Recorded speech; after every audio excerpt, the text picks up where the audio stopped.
মুর্শিদাবাদের হস্তশিল্পী আগ্রহী বণিক সভা। মুর্শিদাবাদ জেলার বেশ কিছু হস্তশিল্পের একটা গৌরবোজ্জ্বল অতীত রয়েছে। শোলা, কাঁসা, হাতির দাঁতের কাজ, বালাপোষের মতো বেশ কিছু শিল্প দীর্ঘ অবহেলায় ভুগছিল।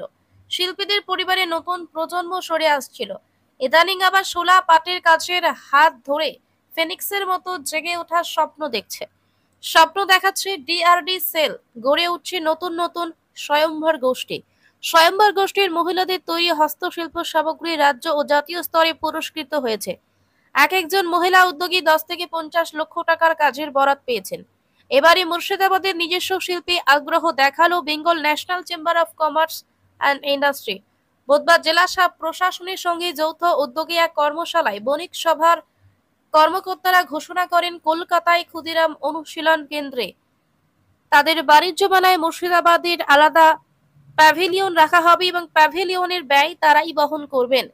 জেলা শাসক রাজশ্রী মিত্র জেলার 2 বিদ্যুৎ উৎপাদন কেন্দ্র, সিমেন্ট উৎপাদন কেন্দ্র, ইট শিল্পের গৌরবের পাশাপাশি হর্টিকালচার, জুট এবং চানাচুর মুড়ির মতো ক্ষুদ্র ও হস্তশিল্পের সম্ভাবনার কথা বলেন।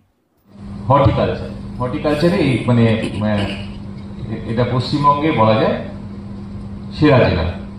এখানে আমাদের সবার যারা কলকাতায় এক সময় থাকতাম, অ্যাভেলেবিলিটি অফ ভেজিটেবলস অ্যান্ড এই জেলায় যেটা availability of vegetables and the price differential, এটা একটা বিশাল একটা বড় জিনিস।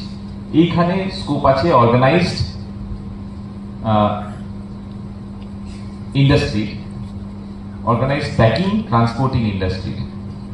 এই যে প্রাইস ডিফারেন্সিয়াল যেটা এটা আছে, এটাকে কি করে ট্যাপ করা যায়, তাতে এক চাষি বেশি টাকা কি করে পায়, আর 2 হচ্ছে গিয়ে নাম্বার অফ মিডলম্যান কমিয়ে কি করে অর্গানাইজড ট্রান্সপোর্ট, অর্গানাইজড ওয়্যারহাউসিং বা যাকে বলে কোল্ড স্টোরেজ মেনটেন করে, কোল্ড চেইন মেনটেন করে কি করে তার এই সবজির দাম বাড়ানো যায়। এটা একটা বড় স্কোপ আছে। এছাড়া আমি যদি ফ্রুটসে বলি, আমের প্রোডাকশন হিউজ, কিন্তু আমের ক্ষেত্রে যেটা হয়, আমাদের জেলার আমের প্রোডাকশন যথেষ্ট ভালো। পাশের জেলা মালদা, আমি সেখানেও ছিলাম, সেখানেও আমের প্রোডাকশন